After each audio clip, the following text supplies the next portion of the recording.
Assalamualaikum warahmatullahi wabarakatuh. Saya Azizah Nur Hanifah dari IAIN Kediri, Program Studi Pendidikan Agama Islam.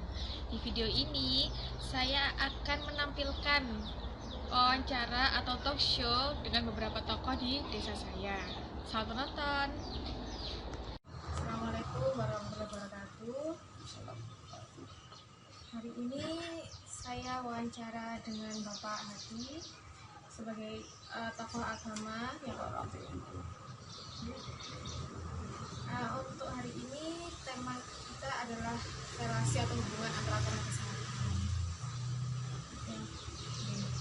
Pak, yang pertama itu dalam sudut pandang agama kesehatan itu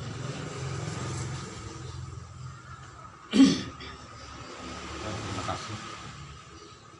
Kesehatan merupakan tolak ukur bagi umat Islam untuk melaksanakan semua apapun kegiatan yang sifatnya wajib, sunnah dan sebagainya. Kalau kita sebagai umat Islam wajib melaksanakan perintah Allah, semisal sholat. Kalau kita sholat otomatis kalau kita sehat, kita sholat bisa melaksanakan dengan sempurna. Kalau sholatnya misalnya kalau nggak sehat, otomatis agama memberikan keringanan. Keringanannya bagaimana? Bagi orang yang sholat, ini contoh sholat dulu ya. Sholat bagi orang yang tidak bisa berdiri, maka boleh dengan duduk. Kalau duduk nggak bisa, boleh dengan berbaring atau terlentang atau tidur. Itulah untuk memudahkan bagi orang yang sakit. Oleh karena itu, kesehatan ini merupakan tolak ukur bagi umat Islam untuk bisa melaksanakan kewajiban kepada Allah dengan sempurna. Di samping sholat atau melaksanakan kewajiban dengan sempurna, diantara syaratnya harus berilmu, harus mengetahui ilmunya. Kalau kita sholat 5 waktu misalnya, segala kebutuhan yang dibutuhkan dalam sholat 5 waktu itu tahu ilmunya, syaratnya sholat itu apa, rukunnya sholat itu apa, sunahnya sholat itu apa, dan lain sebagainya. Jadi kalau misalnya sholat, kalau masalah puasa juga begitu, masalah zakat juga begitu, masalah haji juga begitu. Itu utamanya adalah ilmu. Barang siapa yang melaksanakan perintah Allah atau amal ibadah apapun tanpa didasar dan ilmu, maka amalnya ditolak. Fakul lumam digorikin minyak malu akmalu marbudapukan. Jadi semua amal atau setiap amal perbuatan yang dilaksanakan tanpa ilmu, maka amalnya ditolak. Ditolak oleh Allah. Karena itu dasar utama adalah ilmu pengetahuan untuk bisa melaksanakan perintah Allah, utamanya salat 5 waktu dengan sempurna.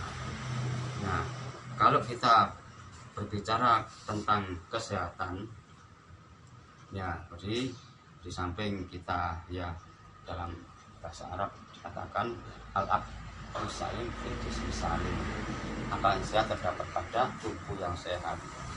Sehingga kalau tubuhnya sehat, jadi kembali kepada, jadi sekarang kan musim pandemi atau corona. Di dalam Al-Quran disebutkan dalam surat Al-Baqarah ayat 155, walana ba'luwannakum bisyai'im minal khawfil ju' wa naqsim, dan seterusnya. Nah itu di orang yang saat ini itu dalam kondisi ketakutan, takut kelaparan, takut jadi takut nggak makan, takut macam-macam yang dirasa takut. Dengan ketakutan, berbagai macam ketakutan inilah utamanya takut mati. Kebanyakan orang sekarang kan takut mati ya. Kalau dibilang mati itu bisa boleh ditakuti, jadi juga tidak boleh dijauhi. Dengan cara bagaimana? Dia melaksanakan perintah-perintah Allah itu. Apapun perintah, utamanya perintah yang wajib, ditambahkan dengan perintah yang sunnah. Kemudian yang paling utama adalah untuk supaya dirinya itu ya jadi orang yang selamat dunia dan akhiratnya, maka di samping ya itu tadi kita sebagai umat Islam supaya bisa jadi orang yang takwa kepada Allah. Ittaqullah haitsu ma kuntum. Taklah kepada Allah ya dimanapun kalian berada. Ya, jadi orang yang takwa kepada Allah itu artinya apa? Di menjalankan perintah Allah dan menjauhi larangan-larangan Allah, itulah takwa. Nah, dasarnya takwa itu dari mana? Dari Islam dan iman. Dari mana orang itu bisa takwa kalau nggak beragama Islam? Ya datangnya itu Islam dulu. Setelah Islam baru ada iman. Dari iman, Islam, iman dan takwa ini tidak bisa dilepaskan. Karena tolak ukur bagi umat Islam untuk bisa dikatakan orang takwa itu dasarnya dari iman. Nah, semisal dalam Al-Quran surat Al-Asr ya, Bismillahirrahmanirrahim. Wal asri innal insana illal ladzina amanu wa amilus sholihati wa tawashaw bil haqqi wa tawashaw bis sabr. Nah, di situ untuk mengetahui bahwa waktu ya demi waktu nah, waktu kita sebagai umat Islam dibagi menjadi 3 ya. Kita umat Islam, khususnya kita umat Islam ya, waktu dibagi menjadi 3. Yang pertama waktu untuk ibadah berapa? 8 jam. Yang kedua waktu untuk bekerja 8 jam. Yang ketiga waktu untuk istirahat 8 jam. Ini menurut Imam Ghazali. Nah, dari dasar itulah maka kita sebagai umat Islam bisa memperhatikan kapan kita harus sholat, kapan kita harus bekerja, kapan kita harus tidur. Itu harus betul-betul ya terjaga dari ke masing-masing 8 waktu itu. Jadi kalau kita ya rangkai misalnya sholat, nggak mungkin kita ya melaksanakan sholat itu sebanyak 8 jamannya sebatas diukur ya menurut akal yang sehat. Jadi kenyataannya nggak sesuai. Nah, kita hitung saja misalnya ya sholat 5 waktu. Setiap waktu paling tidak paling lama itu seperempat jam. Seperempat jam kali 5 berapa? Coba dihitung ya. Karena itu dari kesehatan itu sangatlah berguna dan sangat berkaitan dengan ya amal ibadah yang kita laksanakan, apapun amal ibadahnya, utamanya seperti misalnya ibadah haji. Nah, ibadah haji harus memenuhi syarat dan rukunnya. Rukun ibadah haji itu apa saja? Ada antaranya ya, jadi syaratnya ada ongkos, ada biaya, ya, termasuk utamanya adalah biaya itu. Jadi baik biaya untuk pulang pergi berangkat, ya biayanya tidak ditentukan misalnya 35 juta. Nah, 35 juta itu ditambah untuk keluarga yang ditinggal. Misalnya ada anak, ada istri, misalnya berapa orang, itu harus terpenuhi semuanya. Yang ketiga adalah aman. Apa artinya kita ada biaya, ya, ada ilmunya, ibadah haji harus bukan diilmoni. Ya, kemudian kalau perjalanan tidak aman seperti kondisi semacam ini, mengapa tahun ini ibadah haji Indonesia tidak diberangkatkan?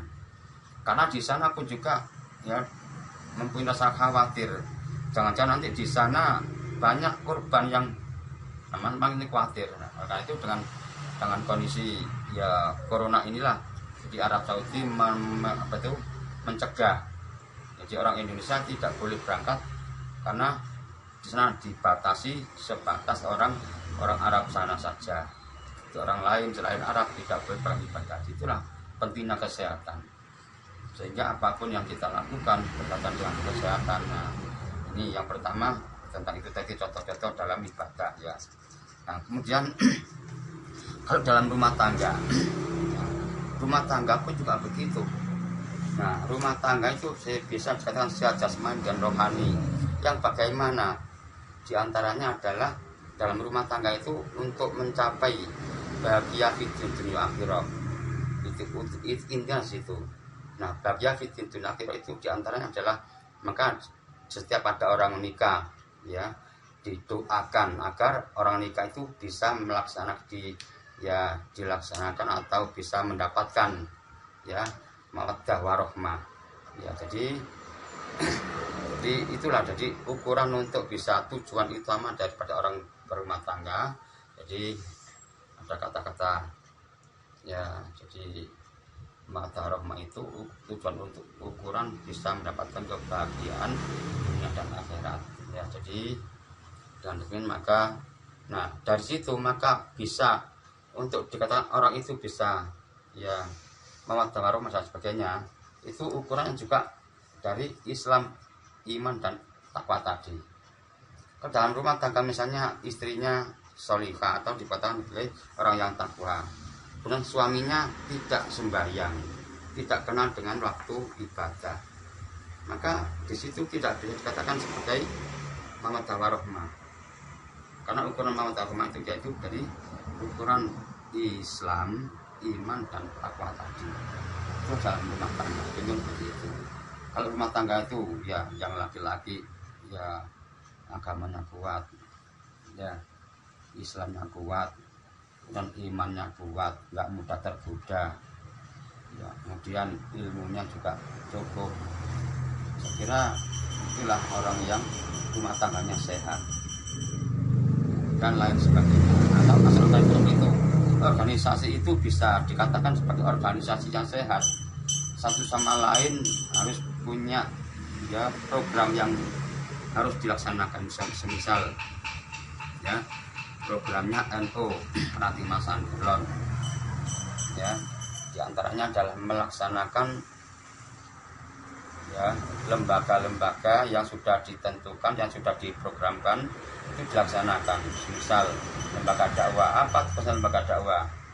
Itu memakmurkan musola dan masjid sedesa Mas Kulon. Jadi musola masjidnya bagaimana untuk mengenalkan kepada warga Nahdlatul Ulama, ya kepada jamaah-jamaah agar ya jamaah itu kenal dengan ya apapun yang dilaksanakan oleh NU itu, utamanya dengan ibadah kepada Allah. Yang biasa yang tidak kenal dengan cara sholat tasbih, sehingga dengan adanya kegiatan Lailatul atau NU itu maka jamaah bisa kenal dengan sholat tasbih, sholat hajat, sholat witir dan lain sebagainya. Utamanya adalah untuk doa-doa, seperti doa yang dibaca adalah istighosah dan tahlil. Nah, doa tahlil dan istighosah itu bermanfaat untuk bagi orang yang hidup, juga orang yang sudah meninggal dunia. Itulah manfaatnya dalam organisasi. Nah, satu sama lain antara ketua, sekretaris, bendahara harus sejalan. Ada salah satu yang di antara ketua, sekretaris, bendahara itu tadi masing-masing ya NU ketua ranting, ada ketua, sekretaris, bendahara, ditambah dengan ya yaitu lembaga-lembaga tadi. Lembaga itu masing-masing lembaga ada susunan pengurusnya, ada ketua, sekretaris, bendahara, dan masing-masing ini harus berjalan bersama-sama. Kalau satu lembek atau lemah, terlebih adalah ya seperti sekretaris. Jadi semua organisasi itu terletak pada sekretaris, baik itu ketua takmir masjid, ketua NU, ketua lembaga, masing-masing terletak pada sekretaris. Sekretaris lincah, giat, ya sejalan dengan ketuanya, ini enak. Tapi kalau ketuanya melempem, sekretarisnya semangat, ini bisa saling menunjang, saling membantu. Ya, contoh di NU itu ya. NU itu sekretarisnya lemah, semuanya apa kata ketua. Nah, kalau ketuanya juga lemah, sekretaris lemah, maka pasti nggak berjalan. Ya, bendahara tinggal apa kata ketua dan bendahara sekretaris, gitu ya. Berjalan dan tidaknya, ada tidaknya itu misal kas ranting NU, ada tidaknya itu bergantung berjalan dan tidaknya organisasi itu. Kalau organisasi itu berjalan dengan baik, maka ya organisasi itu bisa ada punya kas. Nah, terlebih ini ada program baru, lembaga baru yang namanya lembaga lazismu. Lembaga lazismu itu adalah mengurusi orang-orang seperti anak yatim dan duafa, untuk mengumpulkan dana dari masyarakat, dari warga, dari jamaah untuk jamaah. Ya, jadi seperti uang kaleng. setiap warga yang dirasa kaya atau mampu untuk diberi kaleng, satu kaleng bisa diambil, karena ini belum berjalan ya, masih terbentuk pengurusan yang terbaru, sehingga Lajisnu di masa akul masih belum bisa berjalan. Nah, ini nanti barangkali Bapak Panjenengan bisa membantu kita untuk di Lajisnu ini bisa ya, bagaimana caranya ya, minimal membantu dari ya infak saja, infak, menerima infak itu berkaleng itu tadi, itu diterima, diisi dengan uang seadanya. Anak saya dilebokno, anak turaturan misalnya susu rokok dimasukkan, setiap 1 bulan sekali diambil. Ini dalam Lajisnu. Nah, itulah tadi organisasi ya sudah ya, dan agama atau ibadah kepada Allah, masuk sholat, zakat, puasa dan haji. Kemudian dalam rumah tangga itu masing-masing butuh orang yang sehat, sehat akalnya, sehat jasmani dan rohani. Sehat akalnya dalam arti ilmu pengetahuan yang cukup, itu sehat akalnya. Ya, kalau sehat ya jasmaninya, ya ini karena ada sehat jasmani, ada sehat rohani. Kalau sehat rohani itu sehat akalnya dan berbagai macam pengetahuan agama, itu yang sehat rohani. Kalau dia sehatnya jasmani, ya awake sing ya kuat, awake sehat, awake waras. Nah, itu yang kita butuhkan dalam ya dalam kehidupan sehari-hari, baik itu dalam apapun, dalam organisasi, dalam rumah tangga, dalam ibadah kepada Allah. Ya, sementara itu untuk dari masing-masing itu ya saya contohkan tadi, ini selalu terkait ya, jadi kesehatan itu bergantung terletak pada itu tadi. Yang pertama adalah kesehatan itu tergantung kepada individu manusia masing-masing. Nah, individu manusia masing-masing kan punya karakter beda-beda, punya ilmu pengetahuan yang berbeda-beda, punya kelebihan berbeda-beda. Misalnya Bapak Bayan kelebihannya apa? Sebagai ketua takmir musola, ya kelebihan dari segi agama yang mana yang bisa dimiliki. Ya, masukkan sendiri, carikan sendiri kelebihannya apa, kekurangannya apa, itu nanti bisa diterapkan dalam kehidupan sehari-hari. Itulah, jadi semoga dari sedikit apa yang saya sampaikan, kalau memang ada pertanyaan monggo berkaitan dengan apa saja, baik itu dengan dalil atau dengan apa saja yang masih belum terdapat. Terima kasih. Selanjutnya dalam dakwah itu kan pasti ada jamaah yang merasakan dampak corona itu sangat parah, atau tidak berdaya akan melakukan sesuatu. Dari sisi agama, untuk menghadapi hal seperti itu bagaimana? Ya, kembali kepada ayat tadi ya, di walana wanakum bisa itu tadi. Jadi rasa takut kepada kondisi penyakit yang tidak jelas ya, di mana-mana, di masjid, musola atau organisasi apapun, masyarakat maupun pemerintah dan sebagainya, itu rasa takut kepada corona. Sehingga dari rasa takutnya itu, rasa khawatir ya. Nah, dari itu maka kita sebagai umat Islam ya, baik itu di organisasi manapun, masjid, yang ketua takmir dan anggota pengurusnya dan jamaahnya, dimohon diminta untuk mematuhi protokol yang sudah ditentukan oleh tim kesehatan pemerintah. Kesehatan dari Sidoarjo sudah menentukan ya, jadi jamaah di masjid harus pakai masker, harus cuci tangan, harus jaga jarak ya, dilarang untuk salaman. Itu tujuannya untuk antisipasi, untuk waspada, agar beliau-beliau atau mereka ya tidak sampai ya terjangkit atau ya termasuk ya dimasuki ya namanya COVID corona atau jadi pandemi corona tadi. Sehingga siapapun di antara mereka yang sampai saat ini di jalan-jalan raya itu ya diberi sanksi. Bagi pengendara kendaraan, contoh yang ya berbagai macam contoh ya. Pertama di jalan raya, ini sanksi yang dipakai kendaraan kemudian nggak pakai masker didenda berapa sesuai keputusan bersama yang diputuskan oleh pihak, misalnya kalau ini keputusan lalu lintas, yang polisi lalu lintas yang menentukan. Kalau di masjid, misalnya di masjid itu bagi jamaah yang nggak pakai masker, yang nggak mau cuci tangan dan sebagainya, itu mau didenda. Ya, kalau memang itu keputusan bersama, ya, bagi yang melanggar itu dilaksanakan. Nah, rasa takutnya itu di situ. Tapi bagi orang yang ya setelah bahkan sembrono, ya nggak mau pakai masker, juga mau cuci tangan, juga mau jaga jarak, ya nggak mau menghindari salaman, tetap salaman naik, saya nggak pakai masker, saya nggak mau cuci tangan dan nggak mau jaga jarak, itu akan berakibat fatal bagi dirinya. Contoh di sini ya, keluarganya Bapak Mudin. Yang pertama dulu Bu Aminah, sampai istrinya Pak Mudin sendiri. Istrinya Pak Mudin kan sudah meninggal dunia dan itu sudah ya termasuk terjangkit corona. Oleh karena dari pihak keluarga itu nggak terima dengan dimasuki corona, maka yang Pak Mudinnya protes atau berontak, nggak mau dianggap sebagai istrinya itu masuk corona. Nah, sekarang ini keluarganya, namanya Pak Budi, adiknya Pak Mudin, yang bulan kemarin itu Aminah, Pak Budi, itu sudah setelah itu positif corona, sehingga keluarga yang lain di karantina.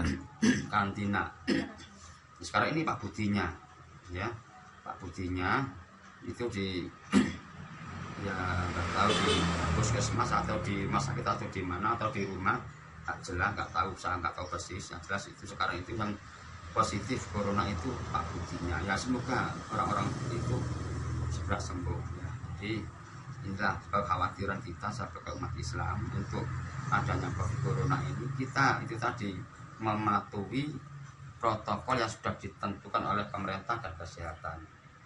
Nah, karena itu sekarang pemerintah itu sudah melepas, dalam artian ya tidak bertanggung jawab, tidak, tapi tetap apapun ya, kalau ada COVID corona yang menjangkit kepada diri manusia tetap ditangani, dimasukkan rumah sakit, ya.